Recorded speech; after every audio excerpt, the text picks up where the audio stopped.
의 고백으로 들려주심에 감사합니다. 찬양을 들으면서 문득 저는 제 동생이 떠올랐어요. 왜냐하면 이제 사실은 연년생인데 제가 좀 빠른 생일이다 보니까 학년은 두 학년 차이가 났던 이제 남동생이 있는데요. 참 이렇게 교회를 다니면서도 잘 못 믿는 친구였거든요. 그래서 난 안 믿어진대요. 그러니까 형한테 맨날, 그리고 신학생인 저에게 뭐 이것저것 또 물어보고 그랬던 친구였는데, 이제 저는 대학교 3학년을 마치고 군대를 갔고, 제 동생은 대학교 1학년을 마치고 군대를 같은 시기에 들어갔습니다. 그래서 부모님이 참, 이제 아버님은 잘 모르겠지만 어머님은 참 힘들어 하셨었거든요. 근데 이제 제 동생이 어느 날 이제 편지를 서로 형제들끼리 주고받는데, 이런 글을 썼어요. 형, 누군가가 나를 위해 기도하는 것이 느껴져. 그래서 이제 운전병으로 연천에서 군 생활을 하던 제 동생이었는데, 조금 이제 무리하는 일이 있어서 좀 아픔이 있었습니다. 그때 이렇게 편지를 주고받을 때, 그 전까지는 뭐 젊은 청년답게 잘 안 믿어지고 따지고 뭐 논리를 얘기하고 이랬던 그 20살 초반대의 제 동생이 어느 날 편지에 누군가가 날 위해 기도하는 것, 형이 기도해 주는 것, 우리 부모님이 기도하는 것, 그때는 살아계셨으니까 할머니가 기도해 주는 것, 이런 것이 느껴지고 믿어진다는 이야기를 서신을 통해 보았거든요. 그래서 제가 이 찬양을 들을 때마다 그래, 오늘 누군가 널 위해 기도한다고 할 때 그것이 나라고 하는 사실에 너무 감사하기도 하고, 또 이 시간에 우리를 통해 누군가를 기도하게 하시는 하나님을 우리가 의지할 수 있게 되기를 주님의 이름으로 축복합니다. 우리 찬양처럼 힘내시고 기도하며 승리하시기를 간절히 바랍니다. 오늘은 저희들 사실은 이렇게 좀 길어질진 몰랐지만 북이스라엘을 마지막 정리를 하고 다음엔 남유다로 넘어가도록 하겠습니다. 근데 오늘 저희들이 자료를 좀 드렸거든요. 사실은 지난번에 화면을 통해 보니까 이렇게 잘 보이지 않고, 또 이 지도를 좀 갖고 계시면 성경을 읽으시는데 조금 도움이 될 거다 여겨져서 우리 북이스라엘 남유다의 지도, 그리고 조금 더 세부적으로 그 지역의 지도와 함께 뒷장을 보시면 글씨가 좀 또 크지 못해서 죄송하지만 우리 이스라엘과 유다 왕들의 계보가 이렇게 적혀져 있습니다. 그래서 왼쪽 편의 지도를 보시면 이제 오늘 저희들이 오므리 왕조에 대한 이야기로 시작을 하게 될 텐데, 오므리의 아들은 아합이고 아합에게 세 자녀가 있는데, 이 자녀 중에 딸인 아달랴가 우리 유다 계보를 보면 여호람하고 결혼을 하게 되죠. 그래서 이렇게 연결되는 그림이니까 우리가 나중에 우리 남유다, 북이스라엘을 할 때 뭐 헷갈리긴 하지만 이렇게 하나 갖고 계시면 조금 도움이 될 거라 여겨져서 보시면서 오늘 말씀을 함께 나누고자 합니다. 열왕기상의 마지막 부분을 읽으셨는데요, 지난번에도 말씀드렸다시피 여로보암의 죄를 따라 이 북이스라엘이 끝내 갑니다. 북이스라엘의 왕은 몇 명이었을까요? 네, 다 대답을 너무 잘해 주셨습니다. 19명인데 선한 왕이 있었을까요? 없었을까요? 없었습니다. 네, 북이스라엘은 한 명도 선한 왕이 없었다.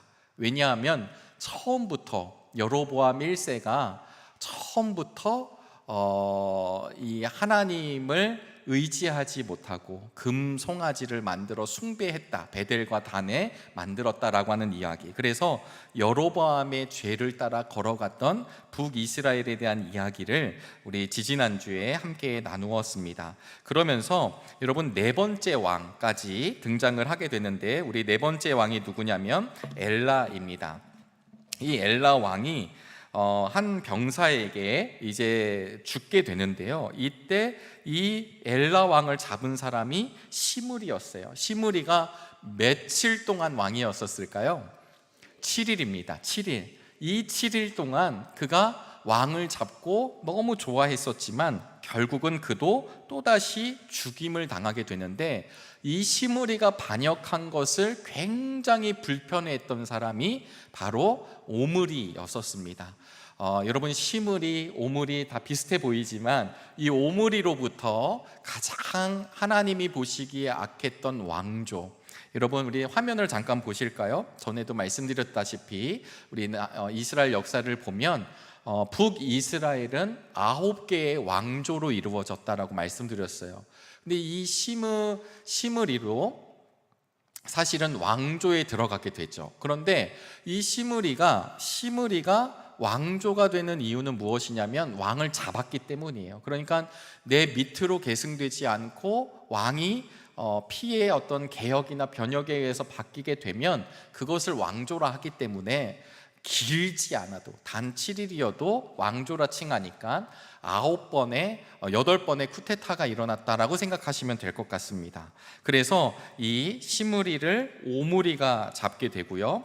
이 오므리가 이름이 어떤 뜻이냐면 여호와를 숭배하는 자예요. 그런데 이 오므리 때부터 어떤 일이 벌어지냐면 우리가 잘 아시는 북이스라엘의 사마리아, 그러니까 북이스라엘을 지칭하는 말이 사마리아라고도 지칭을 할 때 이 오므리 때 이 사마리아 성으로 수도를 바꾸어냅니다. 그리고 나서 이 오므리는 며느리를 들게 되는데 그 며느리가 그 유명한 이세벨이 이제 며느리로 들어오게 되죠. 그래서 오므리의 아들은 아합이 되겠습니다. 우리 아합을 보시면 제가 지난번에 뭐라고 설명을 했냐면 오므리가 참 악했는데 아합은 오므리보다 더 악하게 살았던 왕으로 칭할 수 있습니다. 이 아합이 했던 일은 바알 숭배가 극에 달했어요. 그래서 여러분, 아합 왕과 항상 이렇게 같이 나오는 분이 누구시냐면 엘리야 선지자이죠. 아합 왕 때 가뭄이 있었습니다. 그리고 우리 엘리야 선지자가 기도할 때 저 지중해에서 손바닥만한 구름을 하나 보지요. 그리고 그 구름을 보고 빨리 아합 왕에게 비가 내릴 거라고 얘기를 보내게 되고 이스라엘 평원을 막 뛰어갑니다. 얼마나 멋진 장면이에요? 이기는 장면. 구약시대 때 가뭄이 오고 비가 오는 것은 누구의 영역일까요? 하나님의 영역입니다. 그래서 비가 오지 않았던 이유는 아합 왕의 악함으로 인해서 그런 거예요. 그런데 다시 하나님이 비를 내려주셔서 풍성함을 허락해 주십니다. 그런데 이 아합 때 결과적으로는 이 아합으로 인해서 이방신 이세벨을 통하여서 바알을 섬기는 이 마음이 아주 강력하게 들어왔기 때문에 그것으로 인해서 이 북이스라엘 땅은 점점 더 하나님 보시기에 악한 것으로 갔다라고 말씀을 드렸습니다. 그러면 이 아합이 죽고 난 뒤에 8번째 왕이 누구냐면 아하시아입니다. 우리 한번 따라해 보실까요? 아하시아. 네, 아카시아가 아닙니다. 아하시아입니다. 아하시아. 이 아하시아는 이렇게 별칭을 지어보았어요. 그게 뭐냐면 아버지 아합과 어머니 이세벨의 길을 살다. 착하다는 얘기일까요? 악하다는 얘기일까요? 악하다는 이야기입니다. 비록 그의 재위 시간은 길지 않았지만 그는 2년 동안 결국은 아합과 이세벨의 맏아들답게 부모의 가지고 있는 생각을 잘 계승하면서 걸어갔었습니다. 그런데 그가 사마리아에 있는 성에서 궁전에서 떨어져 병들게 됐을 때 바알 세부백에 가서 자신의 안위를 물어봐요. 그리고 자기를 향해 예언하는 엘리야의 예언 비난을 듣게 되자 그 엘리야를 잡으라고 이야기했던 사람도 바로 이 아하시아입니다. 그리고 나서 이 아하시아는 결국은 죽게 되죠. 그리고 나서는 마지막 이 오므리 왕조의 마지막 왕인 9번째 왕인 여호람 혹은 요람이라고 지칭합니다. 여호람, 요람. 우리 다음 화면을 보실까요? 9대 왕입니다.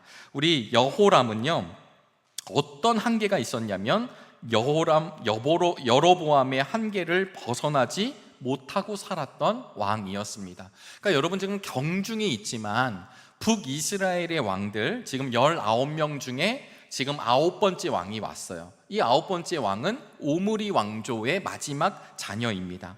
아까 위에서 말씀드린 아하시아가 맏아들이었고요. 맏아들이 자신의 후손이 없이 죽게 되자 요람에게 넘어오게 돼요. 이 요람은 아합과 이세벨의 막내 아들입니다. 이 요람 혹은 여호람일 때 우리가 잘 아시는 말씀이 뭐가 있냐면 나아만 장군이 바로 이때입니다. 여러분 기억나시죠? 네, 나아만 장군, 아람의 수리아의 장군이었던 이 나아만 장군이 병을 고치려고 올 때 그 아람의 왕이 이스라엘 왕에게 친서를 보낼 때 그 왕이 바로 여호람이죠. 여호람이 그때 있었던 왕이었습니다.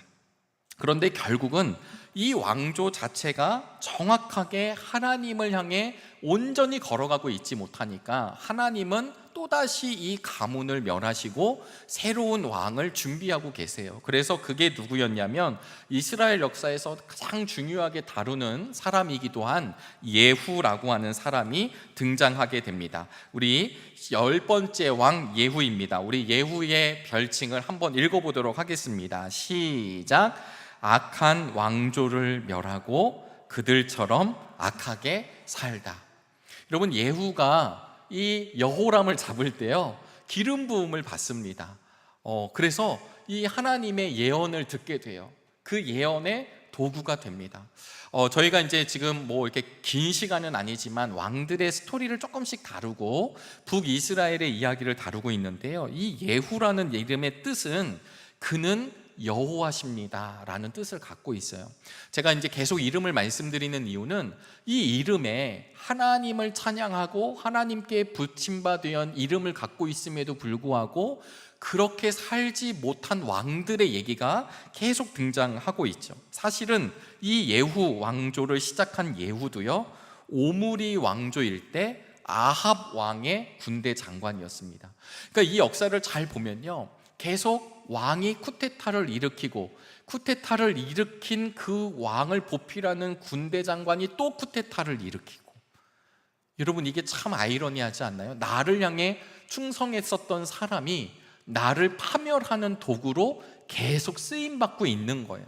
근데 이들이 그렇게 되는지도 모르죠. 자신들은 자신의 욕망으로 걸어가지만 결국은 이 예후를 통하여서 아합 가문, 더 엄밀하게 얘기하면 오므리부터 이 지금 여호람까지 이 왕조 가문을 싹 씁니다. 예후가 가장 무서웠던 것은 무엇이었냐면 이 예후가 이세벨을 잡고 아합의 왕자 70명, 아합과 관련된 모든 사람을 멸절시킵니다. 근데 여러분 역사적으로 보면요 이세벨은 이스라엘 사람인가요? 다른 나라 사람인가요? 다른 나라 사람이잖아요. 그러니까 그 당시에는 결혼을 통해서 왕권을 강화하고 결혼을 통해서 이제 무역을 진행하고 있었던 시절인데, 우리 지도를 잠깐 보실까요? 우리 지도를 잠깐 보시겠습니다.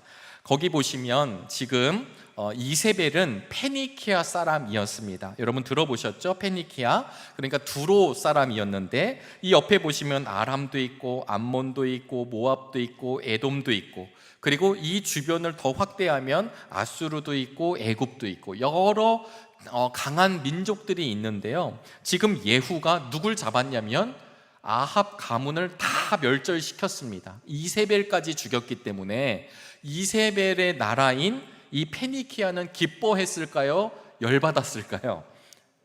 열받았죠. 그래서 사실은 이 예후 왕조 때, 그럴 능력이 없었기 때문에 예후 왕조 때 이 북이스라엘의 경제력이 떨어집니다. 북이스라엘이라는 나라가 정치적으로는 쿠데타를 일으켰지만 경제적으로는 굉장히 어려운 시절을 보내게 돼요. 그럼에도 불구하고 예후가 강력하게 하나님의 예언을 따라 악한 왕들, 가문들을 잡았지만 이후에 예후 역시 결국은 금송아지를 섬기는 죄에서 떠나지 못했다라고 열왕기서가 기록하고 있습니다. 그러면서 28년을 살다가 자연사를 하게 되고 11대 왕 아들인 여호아하스에게 가게 됩니다. 우리 11대 왕입니다. 11대 왕 여호아하스 한번 읽어보실까요? 시작. 여로보암의 악에서 벗어나지 못하고 살다. 이 여호아하스는 재위기간이 17년입니다. 그러니까 지금 예후로부터 여호아하스까지 계속 시간은 갈아가고 있는데 그들이 계속 무엇을 하냐면 악한 신들을 섬기는 것을 계속합니다. 이 여호아하스 때는 무엇을 또 더하게 되냐면 그들이 아세라 신전까지 세우고 섬기는 일을 하게 돼요. 그리고 12대 왕, 결국은 이때 여호아하스 왕 때 바로 이 벤하닷으로부터의 침략과 전쟁이 일어나게 됩니다. 12대 왕은 요아스인데요, 우리 12대 왕을 함께 보도록 하겠습니다. 한번 읽어보실까요? 시작. 여로보암의 악에서 벗어나지 못하고 살다. 여러분, 지금 예후라고 하는 왕조는요, 뭔가 특별한 이야기는 성경에서 하고 있지 않지만 여로보암으로부터 떠나지 못하고 있다는 것을 성경이 계속 드러내고 있습니다. 이 요아스, 여호와스라고도 하고 요아스라고 하는 이 왕의 이름은 여호와께서 주셨다, 여호와는 강하시다, 여호와는 도와주신다 라고 하는 뜻의 이름을 가지고 있었지만, 그는 결국은 남유다를 침략하게 되고 많은 인질과 재물들을 가져가는데 이 왕이 사용되게 돼요. 그래서 이 역시 뭐라고 성경은 이야기하냐면 하나님이 보시기에 악을 행하였다. 지금 이 부분이 열왕기 하 13장까지 이어지고 있습니다. 그리고 나서는 여러분 이제 이 왕을 좀 주목할 필요가 있는데 13번째 왕인 여로보암 2세까지 오게 됩니다. 우리 여로보암 2세를 한번 읽어보도록 하겠습니다. 시작. 세상에서 성공하고 하나님 앞에서 악인으로 살다. 많은 왕들이 있지만 여로보암 2세는 많은 예언서에 특별히 등장을 해요. 요나서에 등장하고 호세아서에 등장하게 됩니다. 그러니까 아모스서에 등장을 하죠. 그러니까 그 얘기는 뭐냐면 여러분, 나중에 예언서, 우리 소예언서를 읽을 때, 또 추후에 우리 예언자들에 대해서 말씀을 나눌 때도 마찬가지이겠지만, 지금 앞에서 이야기한 왕들은 그냥 악하였어요. 그냥 악하고 그냥 하나님 보시기에 그냥 악한 왕이었기 때문에 그걸 다루고 넘어갔지만, 여로보암 2세 때는 중요한 인사이트가 있는데 세상에서는 성공을 했다는 거예요. 왜냐하면 아까 말씀드린 대로 예후가 이세벨을 잡고 다 멸문지화 했었을 때 고립됐었거든요. 그랬던 이 북이스라엘을 점차 확장하고, 그리고 주변국들과의 싸움이 줄어들고, 그리고 점점 영토가 확장되던 시기가 여로보암 2세입니다. 19명 왕 중에 가장 오래 통치했던 왕이 여로보암 2세입니다. 41년을 통치하거든요. 근데 이 여로보암 2세 때, 다시 말씀드리지만 여로보암 1세 때, 그리고 여로보암 2세 때, 이 여로보암 2세, 여로보암이라고 하는 이름은 백성의 수가 점점 많아진다, 이런 뜻이에요. 백성이 점점 잘 살게 된다, 백성을 더하게 한다, 이런 뜻을 갖고 있는 여로보암 2세인데요. 이때 문제는 무엇이었냐면, 물질적인 번영이 막 일어날 때 조금 쪼그라들었다가 다시 회복되면 그 왕을 백성들은 칭송했을까요? 욕을 했을까요? 칭송했습니다. 이 부분을 중요하게 보실 수 있게 되길 주님의 이름으로 소망합니다.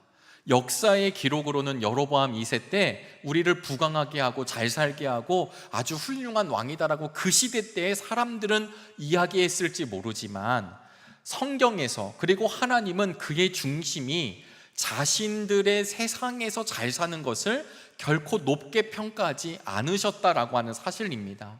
우리가 믿음 생활하면서 이 땅엔 아무런 관심을 갖지 말자라는 이야기가 아니라, 우리가 누리고 우리가 가지고 우리가 보아야 할 것이 세상의 가치, 세상의 성공이 아니라 하나님의 기준의 성공이 되는 인생이 되기를 주님의 이름으로 소망합니다. 물질적인 번영이 일어나니까 어떤 일이 벌어졌을까요? 빈부격차가 커졌겠죠. 잘 사는 분들은 더 잘 살고 못 사는 사람은 못 살고, 그리고 예언서를 보시면 그때 어떤 일이 가장 횡행하게 일어났냐면 인신매매가 많이 일어납니다. 저희가 중보기도 할 때도 꼭 말씀드리지만, 전쟁이 일어나면 전쟁의 상흔이 있잖아요. 전쟁을 통해서 사람이 죽고 다치고 너무 아픈 일이죠. 그런데 그 다음에 찾아오는 문제가 무엇이냐면, 사회적인 약자들을 착취하는 일들이 바로 벌어진대요. 그러니까 어린 여성들, 어린 아이들, 이런 아이들, 특별히 지금 유럽에서 이렇게 전쟁이 일어나게 될 때 우리는 잘 모르지만 그 아이들, 고아가 된 아이들, 홀로 방치된 아이들, 그리고 좀 괜찮은 아이들을 잡아서 유럽 본토로 그 아이들을 팔아 넘긴다는 거예요. 그 아이들을 팔아넘겨서 누군가가 이익을 또 취하고 있겠죠. 이익을 취한 사람은 또다시 권력이 있는 사람에게 또다시 돈을 내어주면서 자신의 이익을 더 가질 수 있도록, 이게 죄성을 가지고 있는 우리들의 모습입니다. 옛날 몇천 년 전엔 이런 일이 하나도 없다가 요즘에만 일어나고 있는 일이 아니라 이미 이 시대에도, 특별히 이 여로보암 2세 시대에는 사회적 모순을 가장 극명하게 경험하던 시기였었습니다. 더욱이 중근동 지역, 그러니까 우리 그 히브리 지역 그것을 떠나서 중동 지역에서 성행하고 있었던 각종 우상을 섬기는 문제들이라든가 타락한 문화가 급격하게 여로보암 2세 당시에 북이스라엘로 다 들어오기 시작한 것입니다. 이런 영적 부패의 상황을 바라보면서 아모스 선지자가 외쳤고 호세아 선지자가 외쳤습니다. 여러분, 이 사실이 우리에게도 깊은 울림이 될 수 있기를 간절히 바랍니다. 왜냐하면 우리 대한민국이 어떻든가요? 잘 살잖아요. 지금도 어렵지만 제가 전에 섬기던 교회에서 북한 사역을 하시던 분들을 종종 만날 때가 있었습니다. 왜냐하면 그 교회는 이렇게 원래 북한 지역에 있던 교회 성도들이 내려와서 창립한 교회이기 때문에 이 북한 지역에 대한 교회가 갖고 있는 마음이 있었고 기도가 있었고 또 통일이 되면 그 교회를 다시 재건하고자 하는 꿈을 갖고 있는 교회였었습니다. 그러다 보니 좀 자연스럽게 이 통일 운동을 하시고 또 이런 사역을 하시는 분들을 만날 때가 있었어요.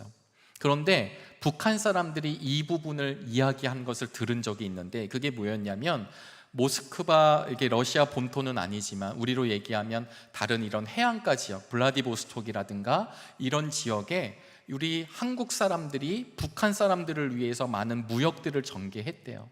그럼 북한 사람들, 노동자들도 만나고 뭐 이런 사람들을 만나잖아요. 그럴 때 북한 사람들이 충격을 받는 이유 중에 하나가 무엇이냐면 남한 사람들의 성적인 자유로움이라고 이야기를 했습니다.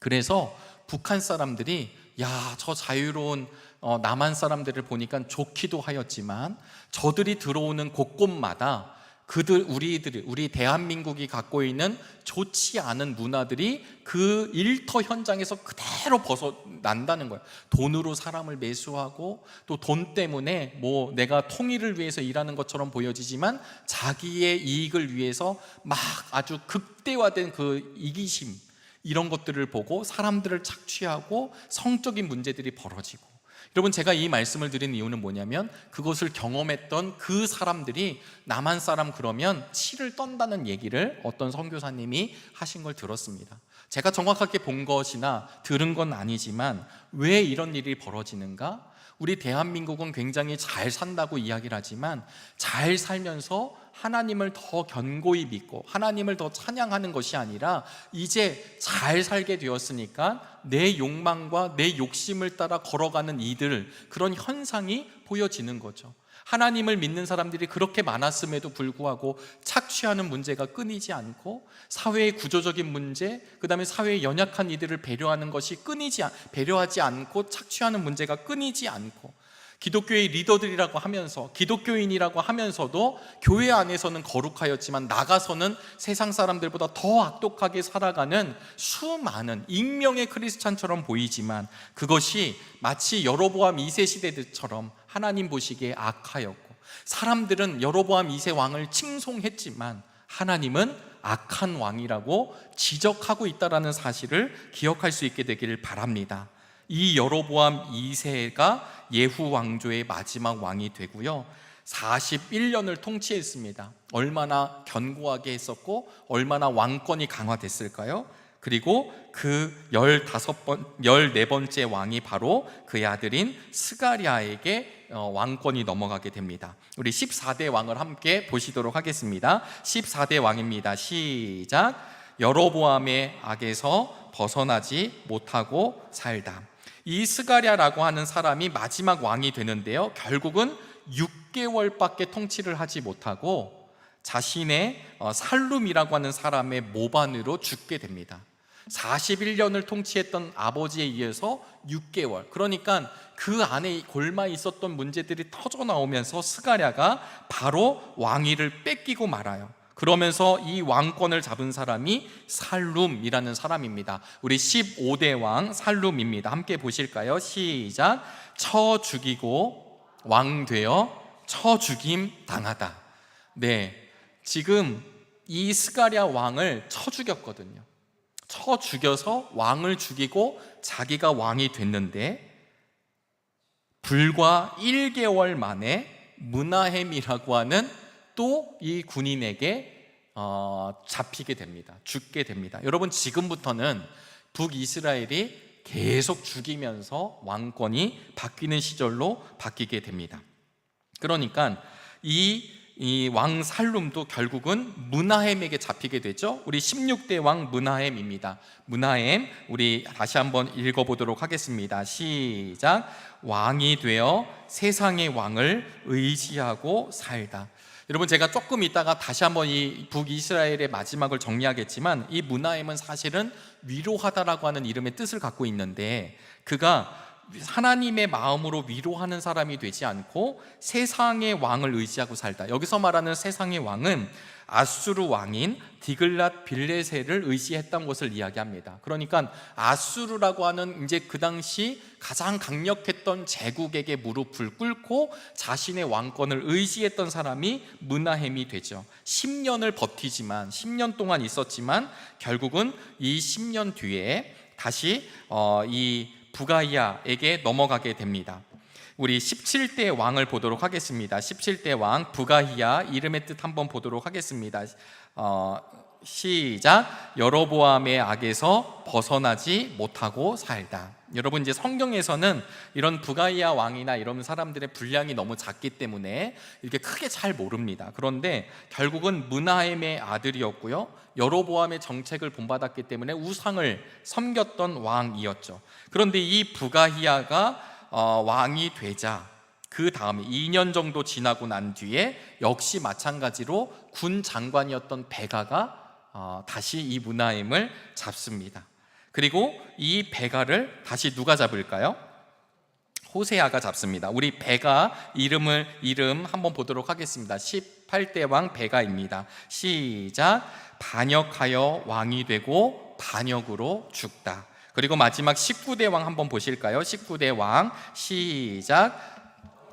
간 악인으로 악하게 살다 죽다. 아멘. 여러분, 이제 이 왕들의 마지막을 잠깐 조명하기를 원합니다. 사실 우상 숭배의 길을 달렸던, 하나님 앞에 패역했던 북이스라엘이에요. 이 북이스라엘이 처음부터 19번째 왕까지, 지금 저희들이 스토리를 보셨지만 계속 누군가가 쿠데타를 일으키고 죽이고 하는 일들이 벌어지게 돼요. 나중에 열왕기하 17장에 가보시면 북이스라엘의 멸망을 이야기합니다. 그때 여로보암 1세로부터 우상 숭배가 시작된 것, 첫 번째 왕이었죠. 그리고 오므리 왕조 시작돼서 7번째 왕인 아합 때 가장 바알 신을 섬겼다라고 하는 이야기가 나오면서 여로보암 2세, 지금 저희가 보았던 여로보암 2세 때 많은 예언자들이 그 시대를 힐난하고 하나님 보시기에 악하다는 이야기를 줌에도 불구하고 그들은 부국강병의 시기에 가장 많은 죄악을 저질렀다라고 하는 것입니다. 여전히 부국강병하면서도 금송아지를 섬기고 있었고, 여전히 부국강병하면서도 하나님보다는 우리의 힘 때문에 잘 살게 되었노라고 이야기했었던 것입니다.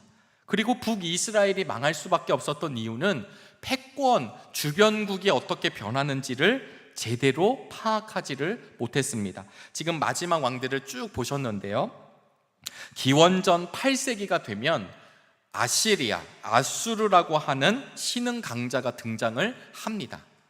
근데 사실은 성경에는 아수르가 잘 나오는데 세상 역사에서는 아수르에 대한 정보가 많이 없어가지고 이 부분에 대한 학자들의 논쟁이 늘 있었습니다. 아수르라고 하는 나라가 진짜 있었냐 없었냐. 그런데 영국의 고고학자였던 오스틴 헨리 레어드라고 하는 학자가 1845년도부터 1851년도에 아수르 수도가 니느웨잖아요. 요나 선지자와 관련이 있으니까 이 니느웨 지역을 발굴하다가 블랙 오벨리스크를 발견하게 되는데, 이제 인터넷 검색하면 나오실 거예요. 그때 예후 왕이 아수르 왕인 살만에셀 3세에게 머리를 조아리는 장면이라든가, 디글랏 빌레셀 3세가 침공한 뒤에 이 히브리 사람들을 끌고 가는 장면들이, 이런 유물들이 나오기 시작을 해서 학계에서도 이제 역사적으로도, 우리 교계뿐만 아니라 역사적으로도 이 아수르 제국이 진짜 있었구나라고 하는 게 증명이 됩니다. 예후 왕의 마지막이었던 스가랴가 방금 말씀드린 대로 살룸에게 살해당합니다. 므나헴에게 살룸이 살해당합니다. 아들이었던 부가히야가 베가에게 살해당합니다. 베가는 마지막 왕인 호세아에게 살해를 당합니다. 살육에 의한 정권 교체가 이 이스라엘의 마지막에 계속 일어나게 돼요. 근데 방금 말씀드린 이 마지막 왕은 호세아고 그 앞에 왕은 베가잖아요. 이 베가 왕 때 반 아수르 정책을 실시합니다. 다시 말씀드릴게요. 지금 아수르가 막 성장하고 있어요. 막 커지고 있어요. 그런데 이 베가 왕 때는 반 아수르하고 함께 하지 않고 주변에 있었던 아람, 지도를 보시면 아람 왕 르신하고 손을 잡습니다. 그리고는 남유대는 그 당시 12대 아하스 왕인데요. 야, 남유다야, 너도 우리 같이 손을 잡아서 저 아수르하고 싸우자 라고 이야기를 해요. 그런데 이 유다 왕이었던 아하스는 거기에 함께하지 않습니다. 그러니까 또 열이 받죠. 그래서 이 열이 받은 이 사람들이 또 유다와도 전쟁을 일으켜요. 그런데 그럼 남유다는 신실했는가? 그러지 않습니다. 이사야 선지자가 이 시절에 활동을 하면서 유다 왕이었던 아하스에게 하나님을 의지하십시오, 남유다 왕이여 하나님을 의지하세요 라고 말씀을 주지만, 그때 유다 왕은 누구를 의지하냐면 아수르의 디글랏 빌레셀 3세를 의지합니다. 여러분, 이게 진짜 꼬인 거거든요. 북이스라엘은 아수르하고 싸우려고 남유다에게 손을 내밀었더니 남유다는 손을 뒤로 돌아서 아수르하고 손을 잡은 거예요. 그러다 보니까 결국은 이 왕, 베가 왕이 좀 위험하다고 판단했고, 마지막 북이스라엘의 왕이었던 호세아는 친 아수르 사람이었습니다. 그러니까 아수르와 친밀감을 가져야 되는 호세아를 통해 베가를 죽이는 거예요. 그래서 호세아가 왕이 됐습니다. 근데 문제는 이 호세아가 지금 이야기한 디글랏 빌레셀 3세가 지금 아수르 왕이었는데요, 죽게 되었어요. 그래서 누구에게로 넘어갔냐면 살만에셀 5세에게 넘어갔습니다. 왕 이름은 하나도 중요하지 않아요. 그냥 왕권이 바뀌었어요. 그때 이 호세아는 살만에셀 5세와 이렇게 함께하기를 거부하고 애굽 왕인 소에게 손을 내밀어요. 여러분, 제가 지금 우리가 지루한 어떤 역사를 얘기하는 게 아니라, 지금 어떤 국제정세가 있는데 남유다든 북이스라엘이든 하나님을 의지하는 게 아니라, 내가 지금 이렇게 살펴보니까 이 왕이 끝났으니까 내가 애굽하고 손을 잡으면 아수르에게 내가 벗어날 수 있겠다. 그래서 애굽 왕인 소라고 하는 애굽 왕에게 이 호세아 왕이 콜을 하게 되고 독립을 도모하고 아수르에게 조공을 중단합니다. 살만에셀 5세가 기쁠까요? 열받을까요? 열받죠. 열받으니까 바로 응징 들어갑니다. 그래서 호세아 왕을 잡고, 호세아는 이 살만에셀 5세에게 잡혀서 그 땅 감옥에서 죽게 되고요. 그리고 이제 사마리아 성을 3년간 포위하는 내용이 등장을 하고, 결과적으로는 사마리아 성을 3년간 함락 시도를 한 뒤에 함락하면서 왕도 잡혀가 있고 성도 함락이 돼서 북이스라엘은 완전히 멸망하게 되는 것이 지금 북이스라엘의 마지막 왕들의 이야기입니다. 사랑하는 우리 정릉의 성도 여러분, 19명의 왕을 다음 주에 시험을 보지는 않겠지만, 우리가 그 왕을 몰라서 우리 주님 만나는데 전혀 문제가 없지만, 그래도 이런 왕들이 있었다라는 것을 기억하는데 더 중요한 것은 북이스라엘이 결국 멸망한 이유가 무엇인가요? 열왕기하 17장에서 이제 쭉 이 말씀을 풀어가는데요. 그 이유는 하나님이 너무나도 싫어하는 일을 행한 것입니다. 그것이 무엇이냐면 한 분 하나님이신 우리 하나님을 의지하지 않고 우상을 섬긴 것을 지금 열왕기서에서 계속 이야기하고 있죠. 여로보암의 죄를 지은 것을 이야기합니다. 하나님의 경고가 있었습니다. 하나님이 한 번에 심판하신 것이 아니라 19명의 왕이 지나가는 동안, 그 역사 기간 동안 하나님이 하나님의 사람들을 보내시고 하나님의 메시지를 보내심에도 불구하고, 명령하심에도 불구하고 이 왕들은 백성들을 돌아보지 않고 오히려 우상 숭배의 가속화를 합니다. 여로보암 1세 때부터 무슨 신들을 섬겼는가? 열왕기하 17장 13절부터 18절까지 보시면 금송아지를 숭배한 거, 아세라 목상을 숭배한 거, 1월 성신 자연신을 숭배한 거, 바알을 숭배한 거, 인신제사를 드린 거, 무당하게 찾아간 거, 점을 본 거, 마술을 한 거, 주술을 한 거, 이 모든 것이 하나님을 따라가는 길이 아닌데 그 길을 걸어갔다라고 하는 것입니다. 그래서 이렇게 정리합니다. 북이스라엘이 결국 하나님으로부터 망하고 내쫓김을 당하는 이유는 무엇이냐면 여로보암의 죄를 따라 갔기 때문이다. 그리고 그 남유다에게도 이 여로보암의 죄를 전한 죄가 북이스라엘에게 있다. 그리고 이제 이후에는 유다 자체에게 경고를 하시게 되죠. 여러분, 북이스라엘이 망한 뒤에는 어떻게 되었느냐? 사마리아에 있는 이 이스라엘 사람들을 2차에 걸쳐서 베가와 호세아 왕 때 이 아수르가 사람들을 잡아갑니다. 여러분 들어보셨을 거, 그 당시 당신들이 노예를 데려갈 때 어떻게 했는지 아시잖아요. 귀를 뚫어서, 귀와 귀를 연결하고, 몸을 뚫어서 몸과 몸을 연결한 잔인한 민족이었던 아수르 민족. 이 아수르 제국이 이스라엘 사람들의 인구의 10분의 1을 데려갑니다. 그리고 그 땅에 자신들의 제국에 있는 영토에 있는 다른 사람들을 넣게 되죠. 그래서 사마리아라고 하는 북이스라엘을 대표했던 그 수도가 섞이게 되고 혼혈이 일어나게 되고 그렇게 됩니다. 그럼에도 불구하고 하나님이 포기하지 않고 사실은 사마리아로 유입된 이방인들에게 하나님이 누구신지를 사실은 가르쳐 주세요. 그런데도 불구하고 그 땅의 시작은 이미 하나님을 전적으로 의지하지 않았기 때문에 하나님도 섬기고 이방신도 섬기는 혼혈신앙이 아주 팽배해지게 됩니다. 여러분, 우리가 신구약 중간시대를 보았지만 이 시절 때문에 지금도 유다 사람들은 이 사마리아 사람들을 좋아했나요? 멸시했나요? 멸시했잖아요. 그래서 내가 사마리아를 거쳐서 금방 갈 거리도 돌아가는 길을 선택하는 겁니다. 상종하고 싶지 않아서, 우리 민족이 아니라는 거죠. 섞였다라고 하는 것입니다. 결국 이 북이스라엘의 망한 역사를 보면 무엇을 알 수 있냐면 혼합된 신앙 역시 하나님이 너무나도 기뻐하지 않으신다라고 하는 사실입니다. 사랑하는 우리 정릉의 성도 여러분, 6월의 마지막 날이기도 합니다. 한 해를 어떻게 살아오셨나요? 처음에 계획한 것들이 잘 이루어졌는지 모르겠습니다. 그러나 우리가 과거에 붙들림 되지 않기를 바랍니다. 우리가 때로는 실수하고 때로는 넘어졌지만 우리와 함께 하시는 하나님께서 다시 일으켜 세워주시는 은혜가 있는 줄로 믿습니다.